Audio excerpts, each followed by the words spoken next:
Florida में USA के किसी भी दूसरे स्टेट के मुकाबले में मच्छरों की ज्यादा स्पीशीज पाई जाती हैं। फिर भी वॉल्ट डिज्नी वर्ल्ड में कदम रखते हुए आपको शायद ही कोई मच्छर दिखाई देगा। वहाँ कोई बैरियर नहीं है जो उन्हें अंदर आने से रोके। जिन लोगों ने पार्क बनाया उन्होंने इसको बहुत अच्छे से प्लान किया है। डिज्नी वर्ल्ड एक दलदल के ऊपर बनाया गया है, इसलिए इन कीड़ों से छुटकारा पाना कोई आसान काम नहीं था, क्योंकि ज्यादातर मच्छरों को स्टिल वाटर पसंद होता है। इसलिए उनका पहला काम दलदल से सारा पानी बाहर निकालना था। फिर उन्होंने सूखी जमीन के लिए जगह बनाई जिस पर वे बिल्डिंग बना सकें। पानी की एक एक बूंद से छुटकारा पाना एक मुश्किल काम था, इसलिए उन्होंने बचे हुए पानी को निकालने के लिए एक और तरीका खोजा। उन्होंने उसे एक ही डायरेक्शन में फ्लो किया।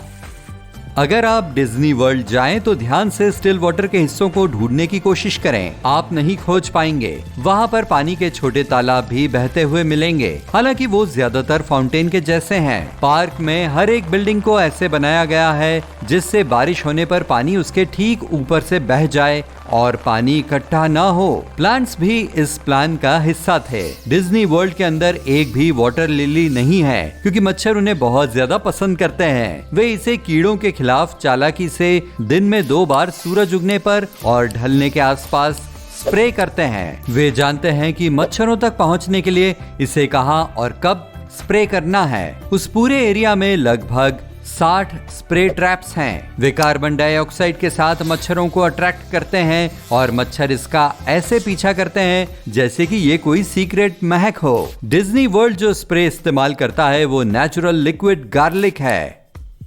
यहाँ आने वाले लोगों को सुरक्षित रखने के लिए डिज्नी वर्ल्ड में चुपचाप से चिकन्स को फैलाया गया है। वे वहाँ इसलिए हैं जिससे स्टाफ ये जान सके कि क्या मच्छर से कोई खतरा है। सेफ्टी के बारे में जानने के लिए वे अक्सर चिकन्स को टेस्ट करते हैं। डिज्नी के पानी को जानबूझकर गंदा दिखने वाला रखा जाता है। वहाँ नीचे वे चीजें हैं जो कमाल करती हैं। रोबोट्स जैसी चीजें जो ऊपर और नीचे जाती हैं, और बोट ट्रैक्स भी। बोट कोई नहीं चला रहा है, वे बस एक रास्ते पर जा रही हैं। ये इस बात को छिपाने में भी मदद करता है कि पानी बहुत गहरा नहीं है, लगभग 5 फीट गहरा। लेकिन जब वो ऐसा दिखता है तो लगता है कि वो बहुत गहरा है। पार्क में चारों ओर स्मेलेटाइजर्स हैं। वे ऐसी महक देते हैं जो अक्सर उनके आसपास से मेल खाती हैं, और आप इस जादुई दुनिया में और भी ज्यादा खो जाते हैं। हो सकता है वो फ्रेश कुकी की महक असल में कुकीज न हो और आपको उसे खाने का मन करे।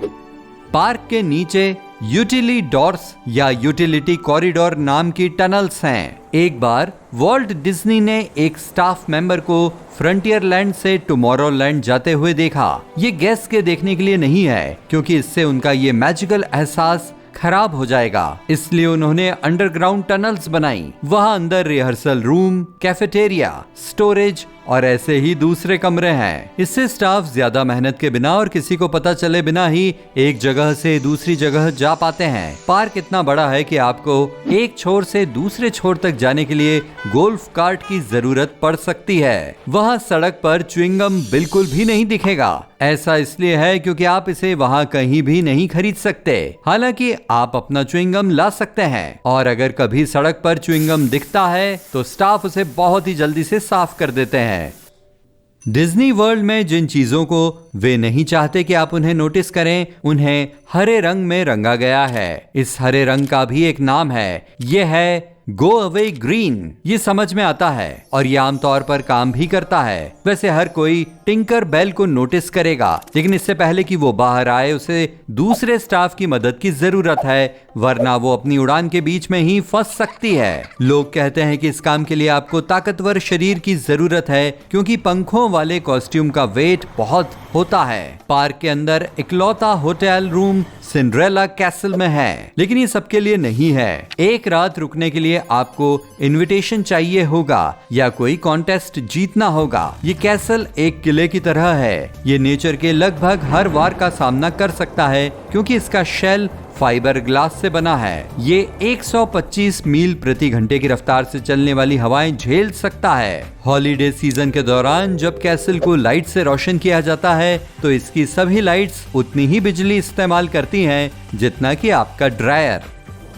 पार्क के चारों ओर लाइटनिंग रॉड्स लगी हुई हैं। उनमें से कुछ फ्लैग पोल्स भी हैं, जिनमें झंडे लगे हैं जो कि असली नहीं हैं। उन सभी में एक या दो एलिमेंट्स गायब हैं, आमतौर पर फ्लैग या स्ट्राइप, ताकि उन्हें हर दिन 24 घंटे फहराया जा सके, वरना उन्हें नेशनल फ्लैग कोड का पालन करना होगा। हालांकि मेन स्ट्रीट के सामने एक असली ऑफिशियल फ्लैग है, उन्हें इसे रोजाना हटाना पड़ता है। इस झंडे के फ्लैग पोल का बेस लॉस एंजल्स में एक सड़क पर हुआ करता था। आपको पार्क में कभी भी दो सेम कैरेक्टर्स नहीं मिलेंगे। वहाँ कुछ समय पर उनमें से केवल एक ही होता है। वे अट्रैक्शंस और कैरेक्टर्स के आने के शेड्यूल रखते हैं। अगर आपको कभी ये जानना हो कि आपका फेवरेट कैरेक्टर कहाँ है, तो बस उनसे पूछ लें। 1971 में एक टिकट $3.5 का था, लेकिन आपको हर जगह जाने के लिए पैसे देने पड़ते थे। 1 अक्टूबर को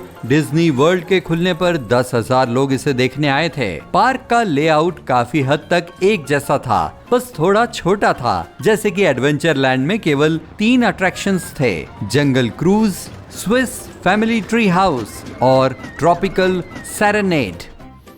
पार्क के अंदर बहुत सारी बिल्लियां हैं। उनके पास भी एक काम है, चूहों को दूर रखना। हॉन्टेड मैंशन की क्यू में फुटपाथ पर एक अंगूठी चिपकी हुई है। ये 2 ट्रैश कैंस के ठीक बाद में छिपी हुई है। कहते हैं कि मैंशन की एटिक ब्राइड ने उसे बालकनी से फेंक दिया था। असल में ये एक पुराने गेट का लेफ्ट ओवर है। अगर वेटिंग टाइम 13 मिनट दिखा रहा है तो आगे बढ़ें और लाइन में लग जाएं। ये एक कोड है, जिसका मतलब है कि कोई वेटिंग टाइम नहीं है। असली राइड टाइम्स गलत हैं। जब टाइमर 20 मिनट दिखाएगा लेकिन आप केवल 10 मिनट में राइड पर पहुंच जाएंगे तो आप खुश हो जाएंगे। ये गेस्ट को खुश रखने की एक स्ट्रैटेजी है। कभी कभी ये गलत हो जाता है और आप घड़ी को देखते हुए 1 घंटे तक इंतजार करते हैं, जबकि आपको लगा था कि आपको यहाँ सिर्फ आधा घंटा लगेगा। डिज्नी वर्ल्ड की बिल्डिंग्स असल में जितनी ऊंची हैं, उससे कहीं ज्यादा लंबी और बड़ी दिखती हैं। वे पूरे पार्क में घरों और महलों के लिए फोर्स्ड पर्सपेक्टिव का इस्तेमाल करते हैं। पहली फ्लोर को बड़े स्केल पर बनाया गया है, लेकिन बिल्डिंग के आगे के हिस्से पर बनी दूसरी मंजिल पहली मंजिल की करीब 5/8 है। अगर कोई तीसरी मंजिल है तो वो पहली फ्लोर से आधी है। वे कैसल के टॉप की ओर छोटी ईंटों और खिड़कियों का भी इस्तेमाल करते हैं। क्लब 33 डिज्नी वर्ल्ड का एक एक्सक्लूसिव क्लब है। इसमें सिर्फ इसके मेंबर्स और गेस्ट ही जा सकते हैं। पार्क में इसकी 4 और एक्सक्लूसिव लाउंजेस हैं। एपकॉट मॉडल आपको दिखाता है कि वॉल्ट डिज्नी इस शहर को क्या बनाना चाहते थे। ये एक ऐसा शहर होता जो हमेशा के लिए भविष्य का एक लिविंग ब्लूप्रिंट बना रहता। एपकॉट के लोगों को कार की जरूरत नहीं होती, वे मोनोरेल और पीपल मूवर से ट्रैवल करते। शहर के सेंट्रल हब में एक फैंसी होटल और एक 30 मंजिला कन्वेंशन सेंटर होता। वहां मौसम हमेशा अच्छा रहता, क्योंकि पूरा एपकॉट शहर किसी क्लाइमेट कंट्रोल्ड बबल के अंदर होता। एक स्पेशल डिस्पोजेबल सिस्टम तुरंत किसी भी कचरे को अंडरग्राउंड ले जाता और उसे प्रोसेस करता। इन्वेंशंस यहाँ सच हो सकती और लोगों को oceans, technology, energy, communication, space की विशालता और भी बहुत कुछ के बारे में पता चलता रहता। वॉल्ट के कुछ विचारों को बाद में पार्क बनाने के लिए इंस्पिरेशन के रूप में इस्तेमाल किया गया। पार्क में चारों ओर मिकीज छिपे हुए हैं। उनमें से एक स्प्लैश माउंटेन में सबसे बड़े ड्रॉप से ठीक पहले है। अगर आप ध्यान से देखें तो आप उसकी प्रोफाइल और बाहर निकली हुई नाक देखेंगे। डिज्नी वर्ल्ड में मैजिक किंगडम पार्क की दूसरी फ्लोर पर यूटिलिटी कॉरिडोर्स के ठीक ऊपर बनाया गया है, लेकिन ये इतना ग्रेजुअल इंक्लाइन पर है कि आप शायद इसे नोटिस भी ना करें। वहां पहुंचने के लिए आपको फेरी या 7 सीज लेगून से जाने वाली मोनोरेल लेनी होगी।